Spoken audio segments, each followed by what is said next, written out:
प्रवर्तन निदेशालय यानी ईडी ने सुप्रीम कोर्ट में एक क्रिमिनल रिट पिटीशन दायर की। अब ममता बनर्जी पर कानूनी शिकंजा और तेज होने जा रहा है, जिसमें जांच में बाधा डालने वालों पर कार्रवाई की मांग की गई है। जबकि ईडी ने एक हाई लेवल बैठक भी की है, जिससे बंगाल की राजनीति में तूफान आने वाला है। जी हाँ, अब जरा पूरे मामले को ध्यान से लेकिन गंभीरता के साथ समझिए, क्योंकि यहाँ जो हो रहा है वो सिर्फ एक जांच नहीं है, बल्कि एक ऐसे स्थिति में है जहां जांच एजेंसी और राज्य की सत्ता आमने सामने खड़ी दिखाई दे रही है। ईडी ने पश्चिम बंगाल में राजनीतिक रणनीतिकार संस्था आईपैक के खिलाफ अपनी जांच अचानक बढ़ा दी है।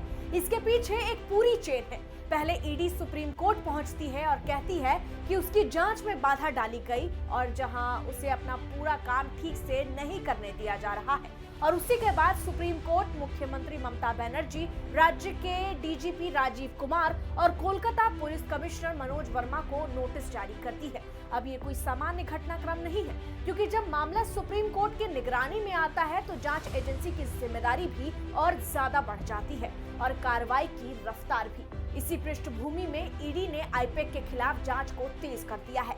ये वही आईपैक है जो टीएमसी के लिए रणनीति बनाती है।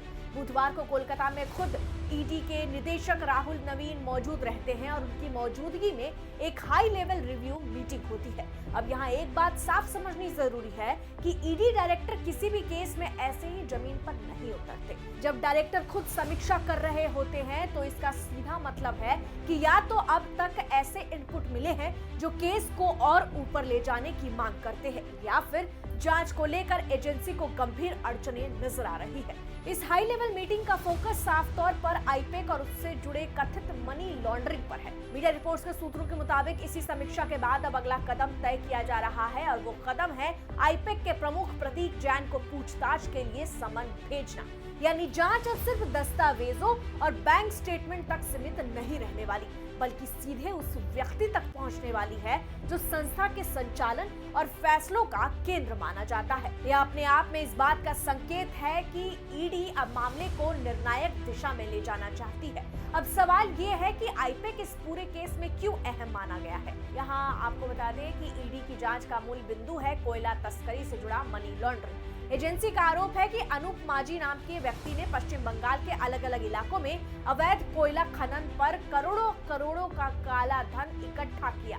यहाँ ईडी का दावा है कि यह पैसा सीधे सिस्टम में नहीं रखा गया, बल्कि इसे हवाला नेटवर्क के जरिए आगे बढ़ाया गया। जांच एजेंसी के अनुसार इस मनी लॉन्ड्रिंग का एक सिरा आईपैक तक जाकर जुड़ता है। बता दें कि ईडी का कहना है कि आईपैक से जुड़े खातों में करोड़ों रुपए के ऐसे ट्रांजैक्शन सामने आए हैं जिनका स्रोत संदिग्ध है, जिनका सीधा मेल कोयला तस्करी से जुड़े नेटवर्क से बैठता है। अब यहाँ मामला इसलिए और संवेदनशील हो जाता है क्योंकि आईपैक कोई सामान्य कंसल्टेंसी फर्म नहीं है। ये एक राजनीतिक रणनीतिकार संस्था है जो चुनावी रणनीति, राजनीतिक संदेश और कैंपेन मैनेजमेंट से जुड़ी होती है। अगर अवैध कोयला तस्करी से पैदा हुआ पैसा ऐसी संस्था तक पहुंचता है, जैसा कि ईडी का दावा है, तो ये सिर्फ मनी लॉन्ड्रिंग का मामला नहीं रह जाता, बल्कि ये सवाल खड़ा करता है कि क्या अवैध धन का इस्तेमाल राजनीतिक रणनीति में हुआ। इसी पूरे संदर्भ में जांच में बाधा डालने के आरोप भी सामने आते हैं। ईडी का दावा है कि जब वो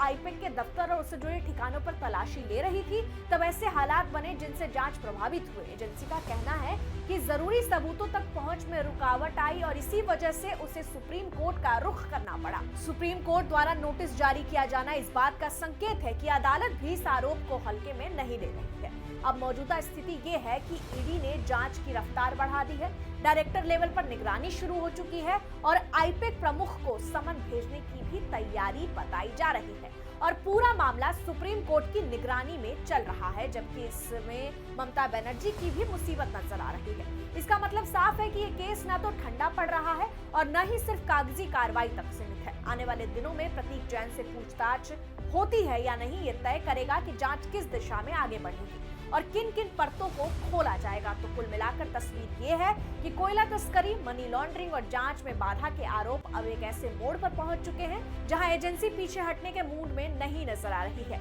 यही वजह है कि आईपैक के खिलाफ जांच को लेकर हलचल तेज है और आने वाले हफ्ते इस पूरे मामले में बेहद अहम साबित होने वाले हैं।